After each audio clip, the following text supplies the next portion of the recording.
He put on an extraordinary show, which I opened the top of this show with, in the White House this week. This was the confrontation with the South African president on that disgraceful treatment of persecuted white farmers.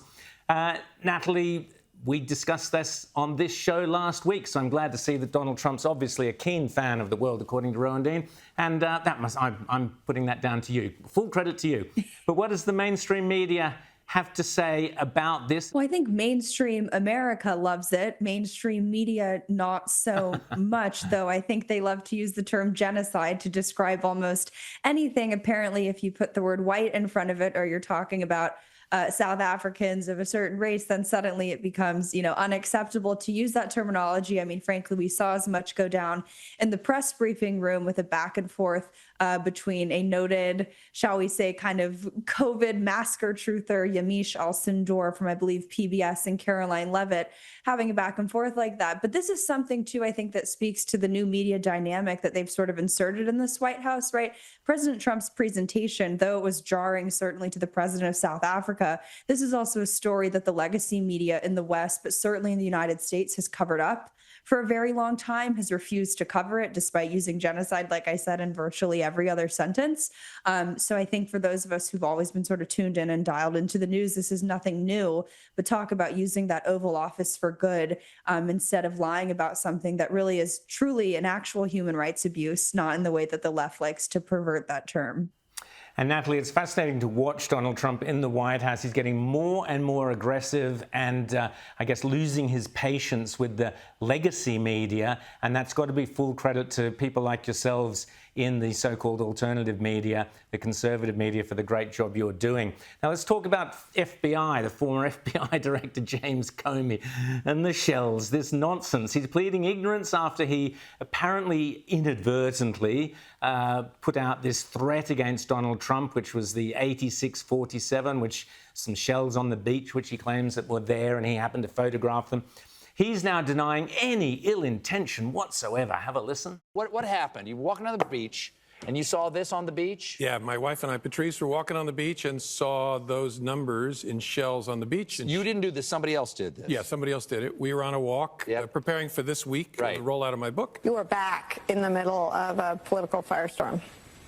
Yeah, for walking on the beach with my wife. So I don't know how we ended up here. It never occurred to me that it was any kind of controversial thing, but that's the time we live in. Let's firstly talk us through what 86-47 actually means for people who've been hiding under a shell for the last few weeks, or the last few days. But also, this bloke, Comey, I mean, seriously, the smirk and the silliness. He's got a book tour he's launching.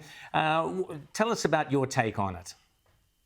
Sure. I mean, why he's still able to be out and about, free as a bird, enjoying walks on the beach with, as he emphasized multiple times, his wife is beyond me, is beyond most of the MAGA movement. I think this is one of those people that we have called time and time again, certainly to be investigated, if not to end up in prison for the crimes that he has committed, whether it was Russiagate, weaponizing the FBI, you name it. But to contextualize the idea of 86-47, this isn't some niche random assortment of shells, obviously, but more precisely, this is actually a sign, certainly here living in DC, that I've seen at dozens of anti-Trump protests. This is a very well-known kind of typical tactic that you'll see a lot of these left-wing protesters use to sort of euphemistically or clandestinely call for assassinating President Trump. But I think one thing really remains clear, like I was saying, the MAGA diehards, they have never been a fan of this individual. He's proving what we've always known, which is that the FBI is weaponized. But more importantly, that House Republicans,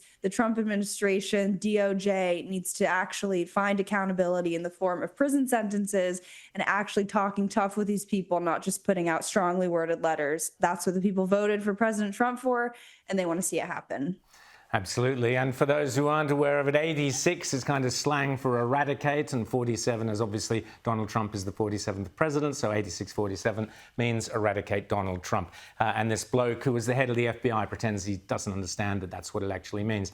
Now, let's talk briefly, Natalie, about the legacy media's deplorable downplaying of Biden's decline during office. Now, Natalie, if you'd watched Sky News Australia, many of our shows, in particular Outsiders on Sunday morning, my show there, we've been for the last, well, since 2019 talking about Joe Biden's mental decline every single week. And Australian viewers have been in no doubt. So Australian viewers are very surprised that the Americans seem to be surprised by it. I know you weren't. And certainly have a listen to Andrew Neil, who's a well-known British commentator, suggesting that this cover-up of Joe Biden's mental decline was bigger than Watergate.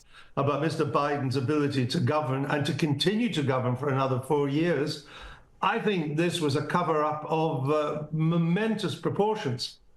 I think it was even bigger than the Watergate cover-up. He's not wrong, is he, Natalie?